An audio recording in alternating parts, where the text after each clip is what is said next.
참솔 심리사전학입니다. 131번째 심리사전은 ADHD에 대한 내용입니다. 주의력, 결핍, 과잉, 행동장애라고 이야기를 하게 되죠. 지금은 우리나라 사람들한테도 매우 잘 이해가 되고 있고, 또는 흔히 우리가 볼 수 있는 그러한 행동장애에 해당이 됩니다.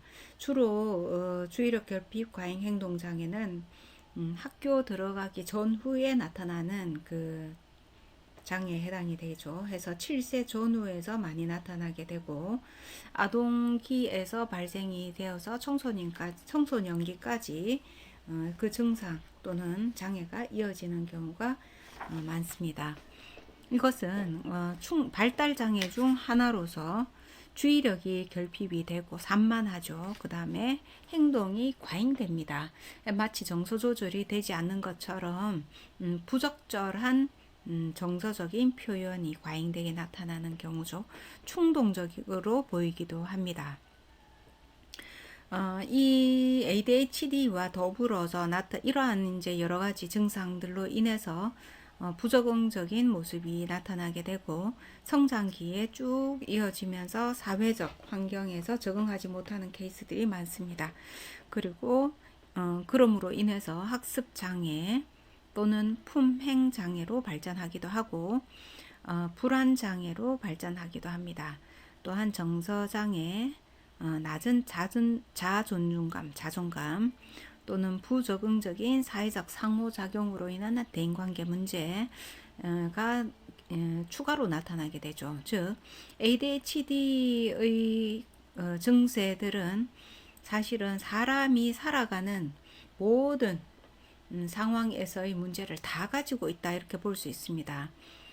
충동적이고 주의력이 결핍이 되고 행동이 과잉되고 정서적인 표현이 과잉되게 노출이 되고, 이러한 것들이 근본적인 문제를 떠나서 2차적인, 3차적인 문제를 끊임없이 발생시키면서 이 사람의 삶을 살아가게 한다라는 겁니다. 주의력이 낮기 때문에 당연히 학습에 집중하지 못하고 학습에 흥미를 안 가지는 것은 아니지만, 우리나라 같은 경우에는 학습 장애를 가지는 케이스들이 굉장히 많습니다.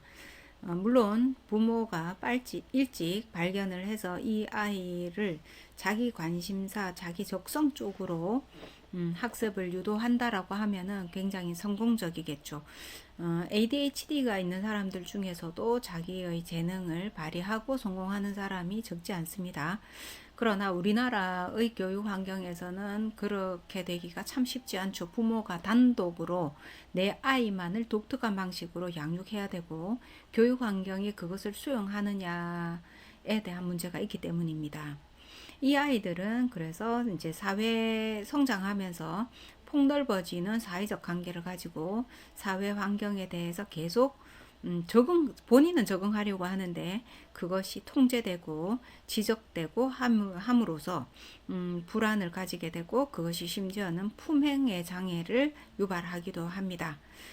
정서적으로 자기가 과잉되게 행동하고 정서가 수용받지 못하는 경험이 누적이 됨으로 인해서 자존감은 매우 낮게 성장을 하게 돼, 이것이 다시 또한 품행장애나 불안장애, 학습장애로 다시 돌아가게 되죠.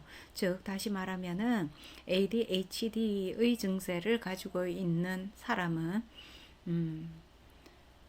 평범한, 그렇지 아니한 사람들보다 한 100배 정도는 더 힘들게 자기 삶을 살아가는 것이 아닌가 라고 생각이 되어질 정도로 끊임없이 많은 그냥 그렇지 않은 사람들한테는 일상인데도 불구하고 이 사람들한테는 매사가 도전이죠. 이러한 증상들을 가지고 있습니다. 그래서 매우 안타깝습니다.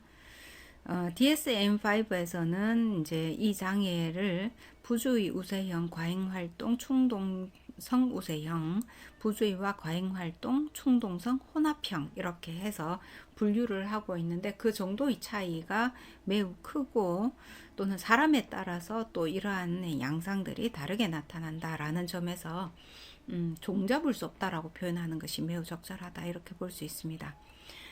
최근에는 우리나라에서도 성인의 ADHD를 진단하고 또는 약물 치료를 받게끔 하기도 합니다.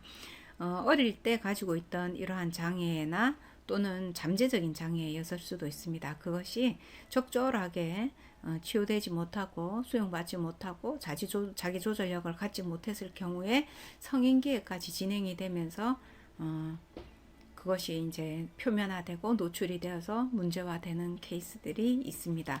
TV에서도 가끔 보면 성인 ADHD에 대해서 여러 가지 행동과 증상을 이야기하고 있는데 자세히 살펴보면 그 안에 우울감이 포함이 되어 있다라고 볼 수 있습니다.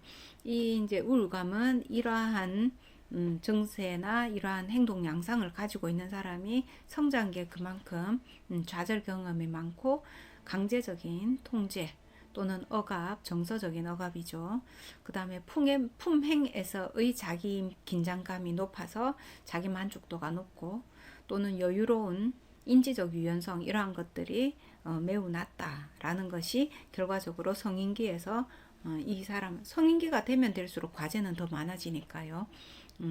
폭발적으로 이제 드러나는 경우가 있습니다. 더구나 결혼을 하고 양육을 하게 되면은 이 사람들은 새로운 문제 또는 새로운 도전을 끊임없이 더 많이 받게 되기 때문에 과부하에 걸릴 가능성이 있습니다. 자, 물론 약물로도 통제를 하면 치료를 하면 좋겠지만 성인기에서 이러한 증상이 있다라고 하면은 먼저 인지치료를 약물과 동시에 인지치료를 하면 더욱 좋겠죠. 인지치료를 권하고 있습니다.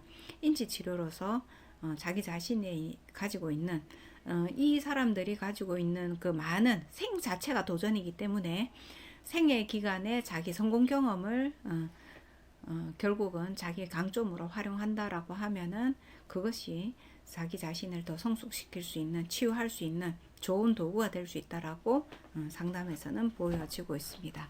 자, 오늘은 ADHD에 대한 이야기였습니다.